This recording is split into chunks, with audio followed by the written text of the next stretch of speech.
कभी दुश्मन कभी सहेली। अरे ये मेरी कार अभी तक साफ क्यों नहीं की है? मेरी कार को तो देखो कितनी चमक रही है, मेरी किस्मत की तरह। वो तो चमकनी ही थी। आप सुबह सुबह हमारा चेहरा जो देख लेते हैं और हमें आपका देखना पड़ता है, इसलिए हमारा दिन खराब जाता है। ज्यादा बोल रहे हो आप तुम। मुझे कोई शौक नहीं है आपसे बात करने का। वो तो आप ही मेरे सामने आ जाते हैं बार बार। तो बेचकर चले क्यों नहीं जाती ये घर? हमें भी सुकून मिल जाएगा थोड़ा। तुम क्यों नहीं चले जाते? रोज रोज तुम्हारी शक्ल देखने से तो बच जाऊंगा मैं तो मरते दम तक यहाँ से नहीं जाऊंगा, समझे आप? हाँ तो मैं भी नहीं जाऊंगा। कहीं नहीं जाने वाला यहाँ से, चाहे तुम कितनी भी कोशिश कर लो। आपसे तो बहस करना ही बेकार है। अरे तुम क्या बहस करोगे? पहले बोलना तो सीख लो ठीक से। मैं बोलूंगा भी तो भी आपको कहाँ सुनाई देने वाला है? कान तो खराब रहते हैं ना आपके हमेशा। बदतमीज, चुप कर वरना क्या कर लोगे? आप चीटिंग करने के अलावा और कुछ कर ही नहीं सकते। और तुम धोखा देने के अलावा और कुछ नहीं कर सकते। अरे फिर शुरू हो गया आप दोनों। चलिए अंदर। हाँ ले जाओ इसे, वरना आज मेरे हाथों से बच नहीं पाएगा ये। अरे आप चलिए अंदर, चलिए। क्या हुआ? क्या सोच रहे हैं आप? यही ना कि पड़ोसी हैं, आपस में लड़ रहे हैं और क्या। लेकिन जनाब ये दोनों पड़ोसी नहीं है, सगे भाई हैं। विश्वास नहीं हो रहा ना, लेकिन यही सच है। इन दोनों की दुश्मनी सालों से चलती आ रही है, लेकिन दोनों कई सालों से फिर भी एक दूसरे के घर के सामने ही रहते हैं। उन दोनों का परिवार एक दूसरे से बात नहीं करता। बस एक उन दोनों की बहन है जो दोनों के घर में आती जाती है। अरे जीजी क्या बताए, इनका तो रोज का है। दोनों सुबह शाम जब देखो लड़ते रहते हैं, एक दूसरे को कोसते रहते हैं। अरे जाने दो, अब ये तो हम सब सालों से देखते आए हैं। तुम ये बताओ आज क्यों बुलाया मुझे यहाँ? कोई खास काम था क्या? अरे हाँ जीजी, आपको ना एक लड़की की फोटो दिखानी थी। हमने आकाश के लिए इसे पसंद किया है। अरे वाह, बोलो। अभी श्याम भैया के घर से शीला भाभी लड़की की फोटो ही दिखा रही थी। उन्होंने भी रवि के लिए लड़की पसंद कर ली है। अच्छा, मतलब दोनों घरों में एक साथ शादी होगी? ये तो बहुत भारी काम हो जाएगा सच में। ये दोनों भाई तो एक दूसरे से लड़ने में ही पूरे हो जाएंगे। हाँ, अब देखते हैं आगे क्या होता है। श्याम कुमार के बेटे रवि और चंदन के बेटे आकाश की शादी एक साथ हो रही थी, लेकिन ये दोनों शादी के कामों में भी एक दूसरे से दुश्मनी निभाने से बाज नहीं आ रहे थे। अरे और लाइट लगाओ, उनके घर से हमारा घर ज्यादा चमकना चाहिए, समझे? अरे नहीं, इतनी लाइट्स काफी नहीं है, और लगाओ। अरे पापा कितनी लाइट्स लगवाएंगे? सुबह से बस लाइट्स ही लगवाए जा रहे हैं आप। अरे उनके घर देख नहीं रहे कितनी लाइट्स लगी हुई हैं?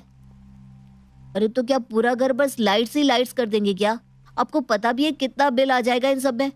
चाहे कितना भी बिल क्यों ना आ जाए, हमारे घर में लाइट्स उनसे ज्यादा ही होनी चाहिए। हे भगवान, कब खत्म होगी ये शादी? दोनों भाइयों की दुश्मनी में वो एक दूसरे से हमेशा ही आगे रहने की दौड़ में रहते थे, जिस चक्कर में दोनों के परिवार ही नुकसान को भुगतते थे। अरे मम्मी पापा को देखो ना, अब कह रहे तू घोड़ी पर बैठ। अरे मुझे नहीं बैठना घोड़ी पर, मुझे कार में जाना है। अरे तुझे तो पता है ना तेरे पापा की जिद। वो आकाश घोड़ी पर बैठ रहा है तो इसलिए तेरे साथ भी जबरदस्ती कर रहे हैं। पता नहीं इनकी दुश्मनी कब खत्म होगी और हम कब चैन की सांस ले पाएंगे। हम में से कोई इनकी दुश्मनी को खत्म नहीं कर पाया है। मैं भगवान से प्रार्थना करती हूँ कि हम दोनों के घर में जो नई बहुएं आ रही हैं, वो इनकी दुश्मनी को खत्म कर दे। श्याम और चंदन की दुश्मनी इतनी पुरानी और आगे बढ़ चुकी थी कि कोई भी उन्हें मिटा नहीं पा रहा था, लेकिन दोनों अपनी बहन से प्यार करते थे और जानकी भी अपने दोनों भाइयों के घर आती जाती रहती थी। जानकी यहाँ आ जा, पहले नई बहू का स्वागत तुझे ही करना है। नहीं जानकी, तू पहले यहाँ आ जा। नई बहू का स्वागत तो तेरे ही हाथों से होगा। हाँ, मैं दोनों के पास आ रही हूँ। चंदन भैया आप स्वागत की तैयारी कीजिए, जब तक मैं श्याम भैया के घर होकर आती हूँ, ठीक है? हाँ ठीक है, लेकिन जल्दी आ जाना बहना। हाँ, मैं अभी आती हूँ, जल्दी आती हूँ आपके पास। दोनों के घरों में नई बहू का स्वागत बड़े ही धूमधाम से हुआ। दोनों परिवार में आज खुशी का माहौल था, लेकिन शायद उसे भी किसी की नजर लग गई। अरे हमने इतना खर्चा किया है कि हमारे घर का खाना ही सबसे ज्यादा स्वादिष्ट बना है। हाँ, अब सपना देखना कोई बुरी बात तो है नहीं। हमने खुद मेहमानों से सुना है कि तुम्हारे खाने में स्वाद ही नहीं है। आपने वो अपने बारे में सुना होगा, हमारे नहीं। अरे आप दोनों क्यों लड़ रहे हैं फिर से? इन्हें तो लड़ने का बहाना चाहिए बस। शादी जैसे शुभ माहौल में भी लड़ाई कर रहे हैं। अरे घर में इतने मेहमान हैं, नई बहुएं आई हैं दोनों घरों में, उन्हें क्या लगेगा कि दोनों घरों के बीच बस लड़ाइयाँ होती रहती है? अरे इनके घर की नई बहू को भी तो पता चले कि कैसे घर में शादी हुई है उसकी। हाँ हाँ, आपकी नई बहू को भी पता चली जाएगा कि कैसे लोगों के घर में शादी हुई है उसकी। ये बाहर पापा जी से कौन झगड़ा कर रहा है? अरे कोई नहीं, ये हमारे घर में रोज ही होता है। ये पापा के भाई हैं जो हमारे घर के सामने ही रहते हैं। उनके भाई हैं? फिर उनसे झगड़ा क्यों कर रहा है? उन दोनों के बीच सालों से दुश्मनी है। दोनों एक दूसरे को सिर्फ ताने मारते रहते हैं, कोसते रहते हैं पूरा दिन। इन दोनों के बीच दुश्मनी किस बात की है? सारी बात तो हमें भी नहीं पता, पर एक दिन ऐसा कुछ हुआ कि दोनों भाई दुकान से जैसे ही घर आए तो लड़ने लगे। बस उस दिन से सब कुछ अलग हो गया, घर, कारोबार, सब कुछ। जब दोनों भाई इतना लड़ते हैं तो एक दूसरे के सामने घर क्यों है? चले क्यों नहीं जाते? पता नहीं, दोनों इसी बात पर अड़े हुए हैं कि दोनों में से कोई घर नहीं बेचेगा। जब भी एक दूसरे को देखते हैं बस काटने को दौड़ते हैं एक दूसरे को। आपको नहीं लगता इनमें अभी प्यार है? प्यार इन दोनों में? कैसी बात कर रही हो? देख नहीं रही हो कैसे लड़ रहे हैं? मुझे लगता है हमें एक कोशिश तो जरूर करनी चाहिए इन दोनों को मिलाने की। कोई फायदा नहीं होने वाला। हम दोनों घरों ने बहुत कोशिश की है लेकिन दोनों कभी नहीं माने। तुम भी छोड़ दो इस ख्याल को।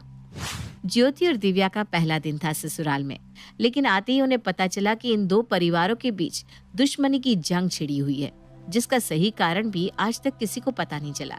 दोनों के मन में यही इच्छा थी कि वो दोनों घरों को एक कर दे, लेकिन क्या ये सच में मुमकिन था?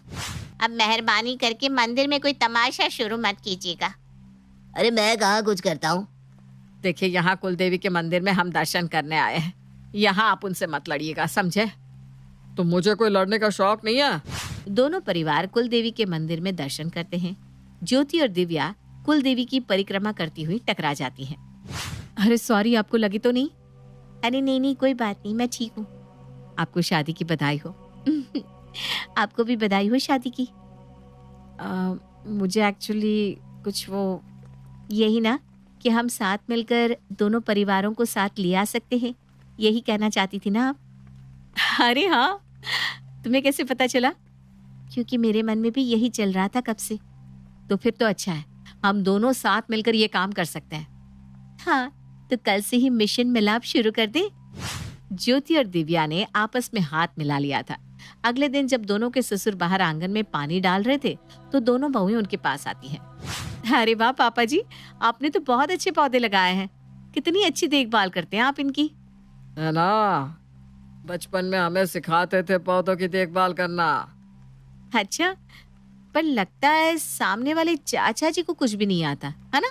उनके पौधे तो देखिए कैसे बेकार से। अरे नहीं, भाई साहब को तो बहुत अच्छा ज्ञान है इसका। क्या? अब मेरा मतलब है, हाँ सही कह रही हो तुम, कितने बेकार पौधे हैं, उन्हें सच में कुछ नहीं आता। अब भी एक दूसरे के लिए प्यार तो है भाइयों में, ये तो पता चल ही गया। पापा जी ये लीजिए आपकी चाय, अदरक वाली। हाँ लाओ लाओ। वैसे आपने अच्छा ही किया पापा जी जो उन्हें सुना दिया। मैं तो कहती हूँ हम दीवार लगवा देते हैं। अरे उनकी शक्ल भी देखने को नहीं मिलेगी रोज रोज। नहीं दीवार नहीं, इसी बहाने उन्हें देख तो लेता हूँ। जी अब मेरा मतलब है मुझे पता चल जाता है कि वो कौन सी हरकत कर रहा है। दिव्या ने सच्ची कहा था, दोनों भाइयों में प्यार तो है लेकिन बीच में दुश्मनी आ जाती है। कोई बात नहीं, हम दोनों मिलकर इस दुश्मनी को मिटा देंगे। ज्योति और दिव्या की कोशिशें रंग ला रही थी। दोनों जब भी अपने ससुर से उसके भाई की बुराई करती तो दोनों से सहन नहीं होती थी।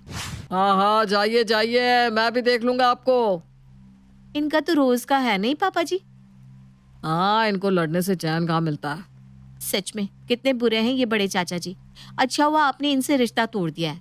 मैं तो कहती हूँ इन्हें कोई बड़ी बीमारी ही लग जाए। बहू, ये कैसी बात कर रही हो, ऐसा नहीं कहते। क्या हुआ पापा जी? उन्हें कुछ भी हो जाए आपको उससे क्या? नहीं कुछ नहीं, बस ऐसा दोबारा मत कहना।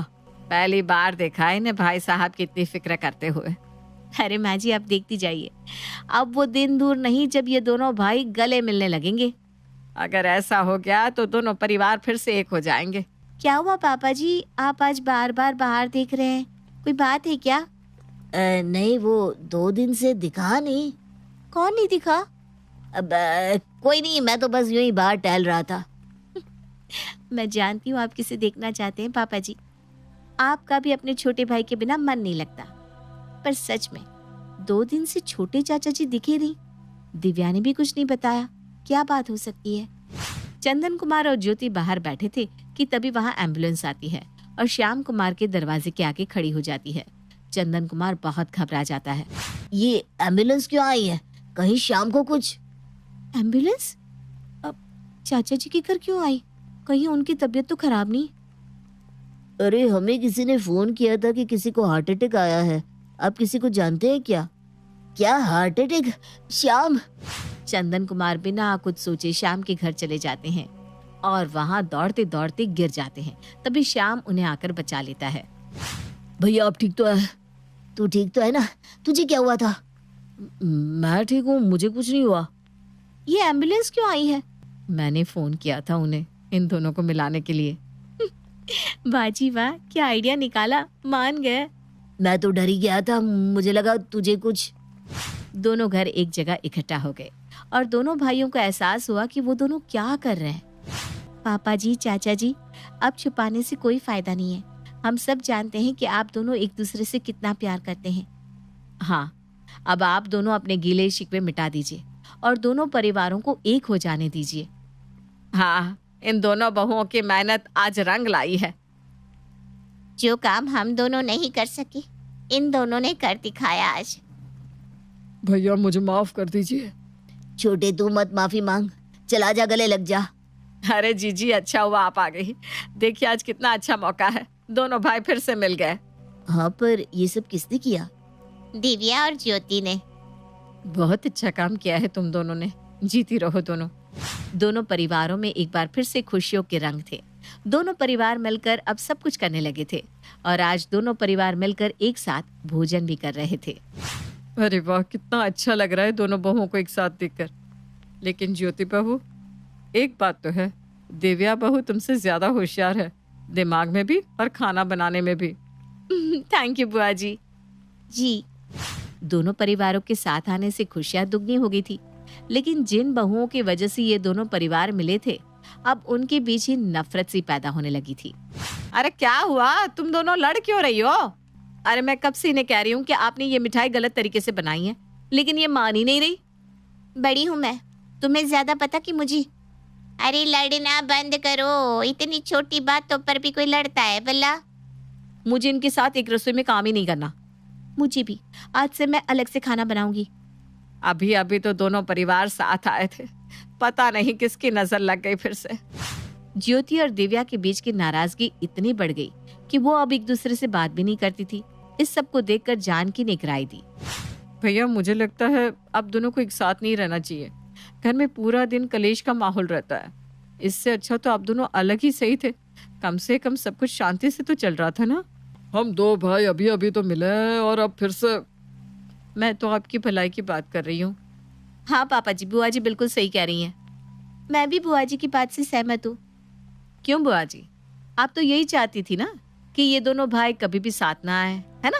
ये क्या कह रही हो तुम दिव्या? मैं ऐसा क्यों चाहूंगी? ये चेक याद है आपको बुआ जी? ये तो वही 25 लाख का चेक है जिसकी वजह से मेरे भैया के बीच में ये सब। ये चेक तुमने लिया? नहीं पापा जी, ये चेक और रकम बुआ जी ने ली थी और आप दोनों भाइयों के बीच में गलतफहमी पैदा कर दी, जिससे इस रकम के बारे में आपको पता न चले। जब बुआ जी हम दोनों के बीच यही करने की कोशिश कर रही थी, तब हमने सालों पुराने बैंक अकाउंट्स चेक किए। तब हमें पूरी सच्चाई का पता चला। बहन होकर तुमने अपने भाइयों का ही घर तोड़ दिया। इस पैसे पर मेरा भी हक है। तू मांगती तो हम सब कुछ दे देते, लेकिन आज के बाद तुम्हारा चेहरा भी नहीं देखना चाहता। चली जाओ हमारे घर से। जानकी की असलियत सामने आती है। दोनों घरों से बुरी नजर भी हट गई। अब दोनों घरों में बस खुशियों की किलकारी थी। तो कैसा रहा सहेली? सब कुछ सही हो गया, अब तुम मेरी दुश्मन।